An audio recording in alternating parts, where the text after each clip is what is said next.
So last week we were reading and thinking about Jesus being baptized by John the Baptist in the Jordan, and the start of his ministry. So today we're carrying on from that, and Jesus is finding particular people who will be his disciples.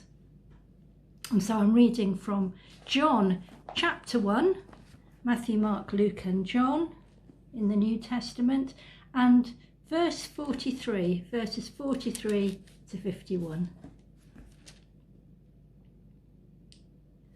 Jesus calls Philip and Nathanael. The next day, Jesus decided to go to Galilee. He found Philip and he said to him, "Follow me." Now Philip was from Bethsaida, the city of Andrew and Peter. Peter found Nathanael and said to him, "We have found him about whom Moses in the law and also the prophets wrote. Jesus, he is the son of Joseph from Nazareth." Nathanael said to him, "Can anything good come out of Nazareth?" Philip said to him, "Come and see." When Jesus saw Nathanael coming toward him, he said of him, "Here is truly an Israelite. In him is no deceit." Nathanael asked him, "Well, where did you get to know me?" Jesus answered, "I saw you under the fig tree before Philip called you." Nathanael replied, "Rabbi, you are the Son of God. You are the King of Israel." Jesus answered, "Do you believe just because I told you that I saw you under the fig tree? You will see greater things than this." And he said to him, "Very truly I tell you, you will see heaven opened and the angels of God ascending and descending upon the Son of Man."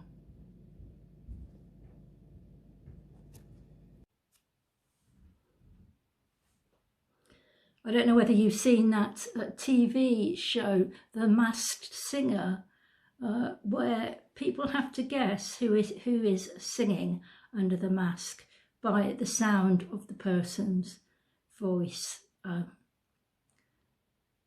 Certainly in that other programme, The Voice, the team of judges don't actually see who the person singing is until they've pressed that button and turned their chair around to express an interest and a commitment in helping that singer. Well, in the passage we've just heard, Nathanael is not very taken by the sound of Jesus. He says, "Can anything good come out of Nazareth?" Which was quite a tiny place. Obviously, he didn't think much of Nazareth at all. And yet when Jesus meets him, he says to Nathanael, "Ah, here is a true Israelite at last." And Nathanael is very impressed by that. I get the impression that Nathanael is the kind of person who is a man of integrity. He doesn't like people who exaggerate. He just likes people to be true and honest. And because of that, it makes him a bit sceptical and he can be a little bit negative. But Jesus recognises that good quality of integrity in him, that he is a true Israelite, a true man of his word. And he says to Nathanael, I've seen you before. I've already seen you sitting under your fig tree. Now, I can only assume that that fig tree was in a very private part of Nathanael's grounds, perhaps hidden behind the house where nobody would have been able to overlook it, because Nathanael is just amazed that Jesus firstly identifies him as somebody who has a true heart, and then secondly says that he's seen him before sitting under his fig tree, when he knows that that is a human impossibility. But those two things certainly change the way Nathanael thinks about Jesus, and his responses, or about Jesus in particular. But sometimes it's good to be a little bit sceptical, to cut down on all the exaggeration, the fake news. We've been hearing quite a lot about that just lately, haven't we, with the debacle in the US and the mob that burst into Washington, to the Capitol, and created havoc there, resulting in several deaths. And that very, very sad day for the United States of America. And our hearts go out to them at this moment.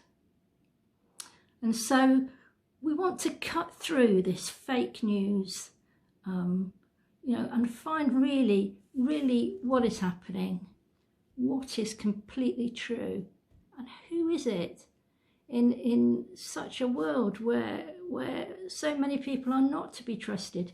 Who can we trust? Can we truly trust God? And can we trust that Jesus is who he says he is? It says in Psalm 139, "O God, you have seen me and you know me. You know when I stand up and when I sit down." The writer of the psalm goes on to say how whether he's even at the depths of the oceans, or as far away as he could possibly be, God knows all about him. Nowhere is out of God's reach, and God can find him there and can bring him back to his heart. And I find this passage that we've read today so encouraging, because Jesus clearly knows Nathanael very well, even though Nathanael doesn't know him. But that knowledge doesn't make him judge him for his skepticism or his faults. But that knowledge makes Jesus very generous and very loving towards him. If only we could really understand and believe that God's love towards us is so great and compassionate, that the more he knows us, the more he cares for us and loves us, because he is good and true. And we are his beloved, the ones that he loves to be with and loves to spend time with. Let's have a quick prayer. Dear loving God, we thank you that you know everything about us. You know what we think. We know about the things that get us down. You know how we feel at this very moment in whatever situation we are.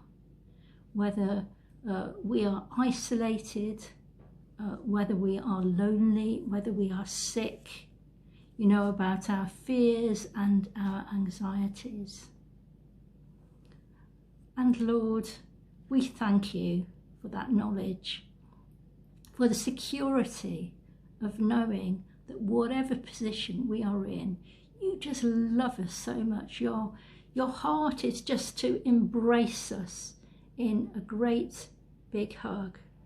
That in this time of isolation and social distancing, you are not a God who socially distances.